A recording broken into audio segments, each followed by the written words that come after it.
ಸರಿ first I will do chlorine. Last time I already got it. Okay. ಈಗ ಓದ್ಬಿಟ್ಟು So chlorine is available in bleaching powder. You know it in your house. You already see this bleaching powder. Gotti ಎಲ್ಲರಿಗೂ. And now the trending is Corona. This is the solution we use for preparing sanitizer. Okay. So different things exist in market. Okay, different availability of chlorine exists. One is you might see bubbles also, like air.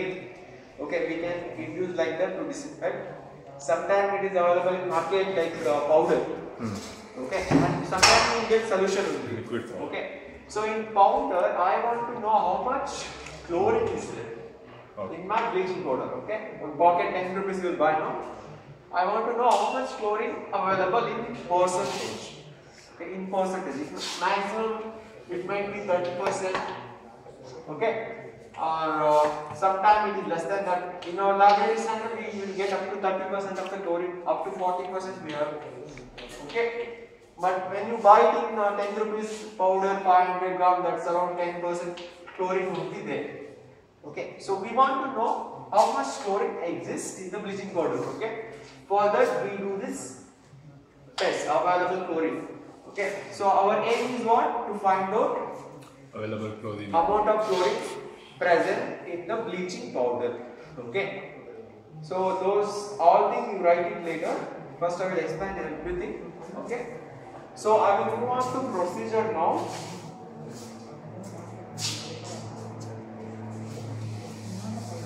Okay. So as come for procedure, you know it's available in powder, so we have to prepare the solution. So what we do here, we take 1 liter of distilled water. Okay, these and all we have to do. 1 liter distilled water we take, and we add 1 gram of bleaching powder to it. Okay, so we will make it to dissolve it completely. Okay, so it will become completely solution. Okay, from that we take 100 ml in the conical flask. Okay, and after that we add 5 ml acetic acid. Okay, and after that we add potassium iodide crystal, 1 gram please.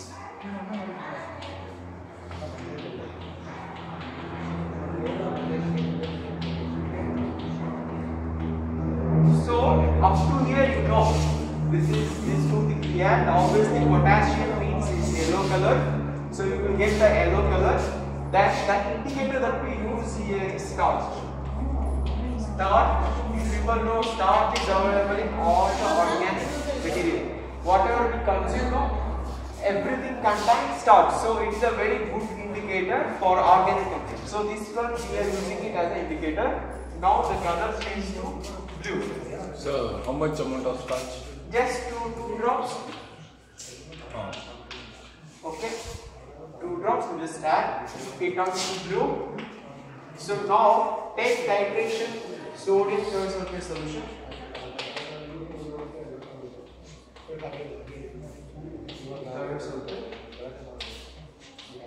Okay, so after adding starch, start titrating till it turns to blue color, colorless.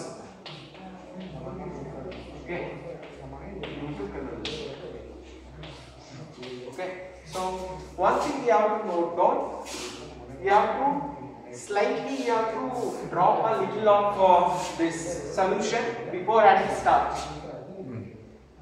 Okay, it will be, you have to turn this yellow, some dark yellow will be there. When you add this, it will turn to yellow. Okay, you know potassium is yellow color. You already did one experiment with chloride, right? Potassium you used to add potassium chloride as indicator, so it used to turn yellow color. So little after this only slightly titrate till it turns to pale yellow color. After that add starch, it will turn to blue, then start titrating. It will reach to colorless. So don't titrate. Directly you will get colorless. Just 2 drops you add, it will turn to pale yellow. After this, you continue titration till it reaches to colorless. Okay. Now you got to know available chlorine. Okay. Shall I tell once more? No need. Okay. So after this, we have to do one more thing. You want to skip all these things preparation. You want to do it for tap water. Okay, tap water. We're not going to do all these things. Just take the tap water to find out what is chlorine remain there. Okay, because you know at the end of the water treatment we add chlorine so that all bacteria will get killed, right? All bacteria will get killed, but we add sufficient amount. We add sufficient amount because when it reaches to your house, it takes a lot of time, right? It consumes some time. So further growth of bacteria may happen. You know, in water treatment, in your house, UV rays, UV treatment, you know, when you buy costly water purifier and all, 4 hours, every 4 hours, UV rays start passing to it. Why? It means they want to avoid further growth of bacteria. So same concept, when you are treating as disinfecting the water, the last part, so they add more chlorine, so that the residual chlorine, it takes a part to kill all the bacteria. Okay, that is the concept. So we want to know how much chlorine is still there in the tap water. So that the experiment is residual chlorine. So one more you have. Okay, same thing, just do the same procedure for tap water. Okay, so same thing you have to do. That finishes your chlorine experiment. Okay, so now I will move to directly solids. Okay, there is this. You can pause.